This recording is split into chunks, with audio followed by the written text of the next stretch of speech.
Imagine someone who has always been kind, compassionate, and morally strong. Someone who would never intentionally hurt another soul. They stand for justice, help others without expecting anything in return, and are a beacon of good in a world that often lacks it.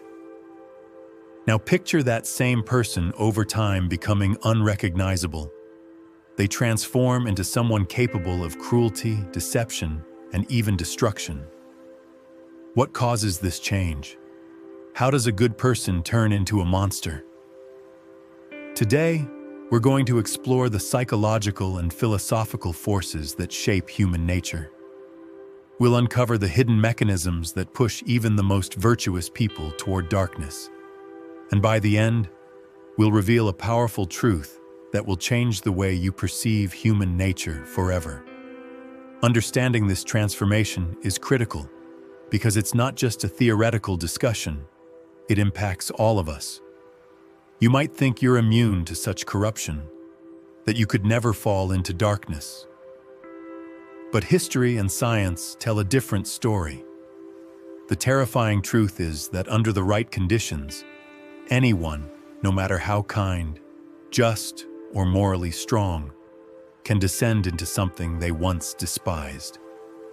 Psychologist Philip Zimbardo, the mind behind the infamous Stanford Prison Experiment, demonstrated how ordinary people, placed in the right circumstances, can commit acts of cruelty they never thought possible. Along with studies from Stanley Milgram, Zimbardo's research shows how fragile our sense of morality is. The shocking part? Most people don't realize they're changing until it's too late. But what are the forces behind this transformation? What unseen influences slowly wear away at a person's goodness, replacing it with something darker? That's exactly what we're about to uncover. The truth might be uncomfortable and even disturbing, but it's necessary. Only by understanding this process can we prevent it from happening to us or those around us. There are several factors at play, each one more insidious than the last. Let's start with the gradual erosion of moral boundaries. This doesn't happen overnight. It begins with small compromises, justifications, and tiny betrayals of one's principles. A person might tell themselves, "This is just a small thing. It doesn't really matter." But once the first boundary is crossed, the next becomes easier to step over. This is known as the slippery slope effect.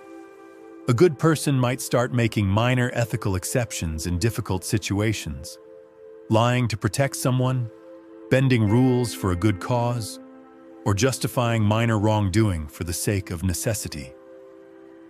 At first, these actions seem harmless, but over time, they reshape the person's identity. What once seemed unthinkable now appears reasonable. And when that happens, the descent into darkness accelerates. Next, we have the influence of authority and obedience. One of the most chilling psychological studies in history was conducted by Stanley Milgram in the 1960s. Participants were instructed to administer what they believed were painful electric shocks to another person simply because an authority figure told them to. The results? The majority of participants continued delivering shocks, even when they believed they were causing serious harm, simply because they felt compelled to obey. This reveals a terrifying truth. Even good people under the right conditions can become tools of harm, not out of malice, but out of duty, pressure, or fear of consequences. They convince themselves they're just following orders, that they have no choice, and in doing so, they allow their morality to be overwritten. But the descent doesn't stop there. Another key factor is the power of group identity. When people become deeply attached to a group, whether political, religious, social, or ideological, they begin to see those outside the group as the other. This shift is dangerous.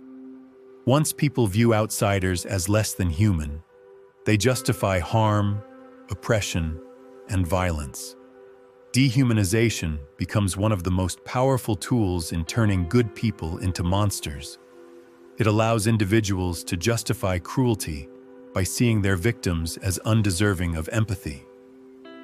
Throughout history, countless atrocities were committed by people who, at one point, considered themselves to be good, moral, even righteous. They didn't wake up one morning and choose to become monsters. It was a slow process fueled by small moral compromises, obedience to authority, and the growing sense of us versus them. And now, the most unsettling question. Could this happen to you? Under the right pressures, under the right influences, could you become something you once thought impossible? The answer is more complicated than you might think. We'll dive deeper into this in the next section, exploring the psychology of self-justification, the illusion of righteousness, and the final, most dangerous step in this descent. One of the most dangerous aspects of this transformation is self-justification. People rarely see themselves as villains, even when they're committing terrible acts.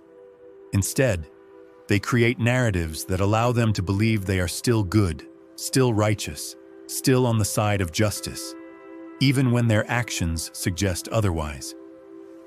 This is where cognitive dissonance comes into play. Psychologist Leon Festinger introduced this concept to explain the mental discomfort we experience when our actions contradict our beliefs. When faced with this contradiction, we don't always change our actions. More often, we change our beliefs to justify our actions. Imagine someone who sees themselves as a kind, ethical person, but finds themselves in a situation where they must harm others. Instead of admitting they've crossed a line, they tell themselves, "I had no choice," or "they deserved it," or "this is for a greater good." This process allows them to continue seeing themselves as good while doing things they once thought were unthinkable. This is why history is full of examples of people committing atrocities while believing they were doing the right thing. When people justify their actions, they silence their inner conscience. Once that voice is silenced, the descent into darkness accelerates. But self-justification isn't the only force at play. There's also the illusion of righteousness. The more someone believes they are morally righteous, the easier it is for them to condemn and harm those they see as less moral.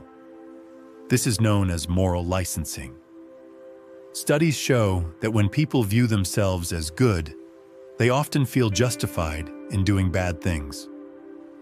A person who donates to charity in the morning might feel less guilty about lying in the afternoon.